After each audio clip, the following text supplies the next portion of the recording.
आज हम आपको एक ऐसी शख्सियत से मिलवाने जा रहे हैं जिनको देखकर आप भी चौंक जाएंगे। जी हाँ, हमारे साथ आज मौजूद हैं अभिनंदन पाठक जी, यानी कि नंदन मोदी, यानी कि जूनियर मोदी। मोदी जी की तरह ये अपने आप को रखते हैं, ठीक उसी तरह से ही दाढ़ी हो, चाहे कैप हो, चाहे फिर चश्मा। इसी तरह का चश्मा जब प्रधानमंत्री कहीं बॉर्डर पर या कहीं हिल स्टेशन पर कहीं जाते हैं तो इसी तरह का वो चश्मा पहनते भी हैं। काफ़ी चर्चित शख्सियत है और जब कहीं चुनाव होता है तो इनकी एंट्री ज़रूर वहाँ पर होती है और लोग इनको देखने के लिए भी वहाँ पर आते हैं। तो आज हम अभिनंदन जी से बात करेंगे। अभिनंदन जी, बहुत बहुत स्वागत है आपका टीवी 9 पर। सर, मेरा पहला सवाल यह है कि आप इस तरह से अपने आप को पीएम मोदी जी के ही रंग में रंग दिए हैं। कैसा लगता है जब आप लोगों के बीच में जाते हैं, लोग किस तरह से आपको देखते हैं, क्या बातचीत होती है आपकी? देखिए साहब, सबसे पहले तो मैं आपको पीछे के दिनों में ले जाना चाहूँगा कि 2014 में जब पीएम पद के प्रत्याशी के रूप में भारतीय जनता पार्टी ने मोदी जी को उतारा, तो मुझे लगा कि शायद मुझे ही उतारा है चुनाव में, और ये मेरा सौभाग्य है। मैंने 2014 में बनारस की गली गली में डमरू बजा करके मोदी जी के प्रतिरूप में मोदी जी का भक्त बन करके वहाँ पर सेवा करने का काम किया, और सेवा के फलस्वरूप मुझे माननीय अवतार पुरुष मोदी जी का आशीर्वाद मिला। उन्होंने मुझे अपने चरणों से उठाकर गले लगाया, मेरे हाथों को थपथपाया। मुझे बहुत अच्छा लगता है। अब जैसे चुनाव एक और आ गया है 2024 का, उससे ठीक पहले सनातन को लेकर बात हो रही है, जाति को लेकर बात हो रही है। तो कैसा लगता है, आप क्या कहेंगे कि प्रधानमंत्री तो लगातार सनातन को लेकर ही कहीं ना कहीं पक्ष रखते आए हैं इसका? सनातन शाश्वत है, सनातन सत्य है, सनातन आधार है, सनातन वेद है, सनातन पुराण है, सनातन ही रामायण है, और सनातन ही सत्य का आधार है। सनातन पूर्व से चला आया है और चलता रहेगा। इस पर कोई भी अपनी कोई टिप्पणी करता रहे। सनातन शिव जैसे शिव ही सत्य है, सत्य ही सुंदर है, इसी प्रकार से सनातन सत्य है, आधार है। कुछ लोग लगातार सनातन को लेकर भी गलत तरह से टिप्पणियां करते आ रहे हैं इस समय की, क्या कहेंगे आप? मैं किसी की स्वतंत्र अभिव्यक्ति पर तो चर्चा नहीं कर सकता, लेकिन अपने विचार रख सकता हूँ।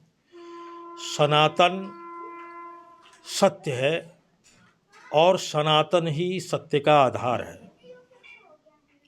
ठीक बात है। अब जातिगत जनगणना हो चुकी है बिहार में, तो आप क्या कहेंगे उसको, क्योंकि मांग उठ रही है कि यूपी में भी होनी चाहिए ना, राज्य में भी होनी चाहिए? मैं समझता हूँ, गरीबों का आंकलन कराइए। जातिगत ये एक राजनीतिक ड्रामा है, राजनीतिक श्रेय लेने का, वोट बैंक मजबूत करने का मात्र एक ड्रामा है।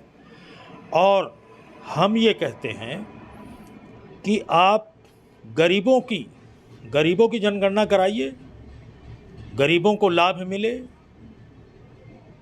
जातिगत जनगणना के बारे में हमको लड़ाकर जातीय आधार पर हमें आप बांट नहीं सकते। ये ड्रामा बिहार में केवल वोट बैंक और सत्ता पर हम कैसे बने रहें, मात्र उसका एक उद्देश्य है, इसके अलावा कुछ नहीं। सर, इंडिया गठबंधन जो बन गया है उसको लेकर मोदी जी के अंदाज में आप कुछ कहना चाहेंगे? जिस प्रकार से धनुष तोड़ने के लिए तमाम एक बार रावण दल की जो सेना है, जो विपक्ष है, वो सीता को प्राप्त करने के लिए, सत्ता को प्राप्त करने के लिए एकजुट होकर के बल लगाया था, उसी प्रकार से ये अंडी पंडी हैं। और जो मोदी जी हैं वो राम रूप हैं, मोदी जी अवतार पुरुष हैं। मोदी जी को कोई पराजित नहीं कर सकता, इस देश में नहीं, दुनिया में नहीं। मोदी जी का डंका पूरे विश्व में बज रहा है। इसराइल और जो फिलिस्तीन के बीच में जो कुछ चल रहा है उस पर आपकी क्या राय है, क्या कहेंगे? हम शांति के पक्ष में खड़े हैं, हम इजराइल के पक्ष में हैं। अवतार पुरुष मोदी जी बोल चुके हैं और हम तो शांति की अपील करते हैं। किसी प्रकार भी लड़ाई झगड़ा ये मानवता के हित में नहीं है। सर, कुछ संदेश देना चाहेंगे देश की जनता को मोदी जी के अंदाज में? भाइयों और बहनों, आप लोग नवरात्रे आ रहे हैं, उसमें माँ का आराधना करें और विश्व में शांति बनी रहे, राष्ट्र में भाईचारा हो, राष्ट्र मजबूत हो, सब में स्नेह हो, प्रेम हो, त्याग हो, एकता हो और देश प्रगति करे। मैं आपके चैनल के माध्यम से यही प्रार्थना करूंगा भारत की जनता से। ये थे नंदन पाठक जी, नंदन मोदी जी और जूनियर मोदी इनको कह सकते हैं। एक नमो सेवा दल भी इन्होंने बनाया हुआ है, उसके भी ये अध्यक्ष हैं। काफ़ी चर्चित रहते हैं, चुनाव कहीं भी होता है और इनको ज़रूर वहाँ पर बुलाया जाता है।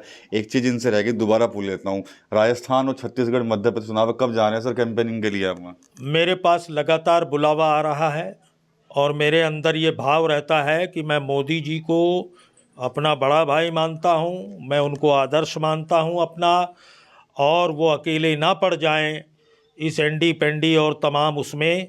पांचों राज्य में भारतीय जनता पार्टी की सरकार बनने जा रही है, क्योंकि भारतीय जनता पार्टी अवतार पुरुष मोदी जी का एक ही नारा है, सबका साथ, सबका विश्वास, सबका विकास। और इस देश की मजबूती के लिए अगर कोई विकल्प है तो पांचों राज्य में भारतीय जनता पार्टी ही विकल्प है, तभी समाधान समस्याओं का है। कब जा रहे हैं आप कैंपेनिंग के लिए? मैं जल्दी ही प्रस्थान करूंगा। अभी कुछ मुद्दे सहारनपुर में भ्रष्टाचार को लेकर के हमने जिलाधिकारी महोदय को पत्र भेजा है, उसका समाधान मैं उनसे आग्रह करूंगा कि जल्दी हो जाए और हम यहाँ से 24 तारीख को प्रस्थान करके हम राजस्थान, मध्य प्रदेश और छत्तीसगढ़ जहाँ जहाँ चुनाव हो रहे हैं वहाँ पर अपनी सेवाएं देने का काम करेंगे और भारतीय जनता पार्टी को विजयी बनाने में अपनी भूमिका निभाएंगे।